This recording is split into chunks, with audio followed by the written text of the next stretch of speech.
Hi అండి, అందరికీ నమస్తే. నేను మీ Satya. Welcome to Satya style vlogs. ఈరోజు వీడియో వచ్చేసి మటన్ కర్రీ ఎలా తయారు చేసుకోవాలనేది చూపిస్తాను. మనం ఇంట్లోనే చేసుకునే విధంగా తక్కువ మసాలాలతో ఎక్కువ గ్రేవీ వచ్చేలాగా ఎలా చేయాలనేది చూపిస్తాను. ఇది సండే రోజు తీసిన వీడియో. నా హస్బెండ్ నాకు ఇష్టమని మటన్ అయితే తీసుకొచ్చారు. మటన్ వచ్చేసి 1/2 కిలో అయితే ఉంది. ముందుగా మటన్ అయితే పసుపు ఉప్పు వేసుకొని శుభ్రంగా కడిగేసుకొని పక్కన పెట్టేసుకోవాలి. తర్వాత నేను గ్రేవీకి సరిపడా 4 ఉల్లిపాయలు, 2 టమాటాలు, 4 పచ్చిమిర్చి అయితే తీసుకొని ఈ విధంగా కట్ చేసేసుకుంటున్నాను. టమాటాలు చిన్న చిన్న పీసెస్ కింద కట్ చేసేసుకోవాలి, లేదా ప్యూరీ అయినా వేసుకోవచ్చు. నేను ముక్కలుగా అయితే కట్ చేసుకున్నాను.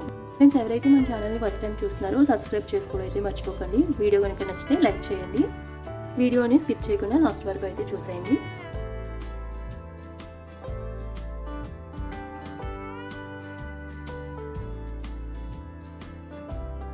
ఈ మటన్ కర్రీ కుక్కర్లో అయితే చేసుకోవాలండి. స్టవ్ వెలిగించుకొని కుక్కర్ పెట్టేసుకున్నాక ముందుగా ఆయిల్ వేసుకొని ఒక బిర్యానీ ఆకు, 2 లవంగాలు, చెక్క, షాజీరా వేసుకొని అవి కొంచెం ఫ్రై చేసుకున్నాక మనం కట్ చేసి పెట్టుకున్న ఉల్లిపాయ ముక్కలు, పచ్చిమిర్చి, కరివేపాకు వేసుకొని ఇవి బ్రౌన్ షేడ్ వచ్చేంత వరకు ఫ్రై చేసుకోవాలి.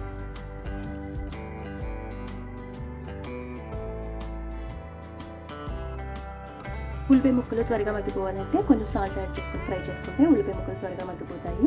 తర్వాత ఇవి బ్రౌన్ షేడ్ వచ్చాక 1 స్పూన్ అల్లం వెల్లుల్లి పేస్ట్ వేసుకొని పచ్చివాసన పోయేంత వరకు ఫ్రై చేసుకోవాలి.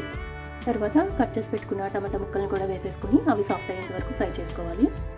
టమాటా ముక్కలు కూడా సాఫ్ట్ అయ్యాక మనం మటన్ని వేసేసుకొని బాగా కలుపుకొని అందులోనే ఒక 1/2 స్పూన్ పసుపు, 1/2 స్పూన్ ఉప్పు వేసుకొని బాగా కలుపుకొని మూత పెట్టేసుకొని మగ్గనివ్వాలి. మటన్లో వచ్చిన వాటర్ అంతా ఎవాపరేట్ అయ్యేంత వరకు మనం మగ్గనివ్వాలి. ఈ విధంగా మగ్గాక ఒక 2 స్పూన్స్ కారం అయితే వేసుకోవాలి. తర్వాత 1 స్పూన్ ధనియా పౌడర్, అలాగే 1 స్పూన్ మటన్ మసాలా పౌడర్ ఉంటుంది, అది వేసుకున్నాను. అది వేసుకొని కొంచెం కొత్తిమీర యాడ్ చేసుకొని ఒకసారి మిక్స్ చేసుకున్నాక ఇందులో 2 గ్లాస్ వాటర్ అయితే వేసి ఒకసారి కలిపేసుకొని ఇంకా కుక్కర్కి విజిల్ అయితే పెట్టేసుకోవాలి. కుక్కర్ విజిల్స్ ఒక 4-5 వచ్చేంత వరకు మటన్ని బాగా ఉడకనివ్వాలి. కుక్కర్ విజిల్స్ వచ్చేలోపు కాజు కొబ్బరి పేస్ట్ని అయితే తయారు చేసుకుందాం.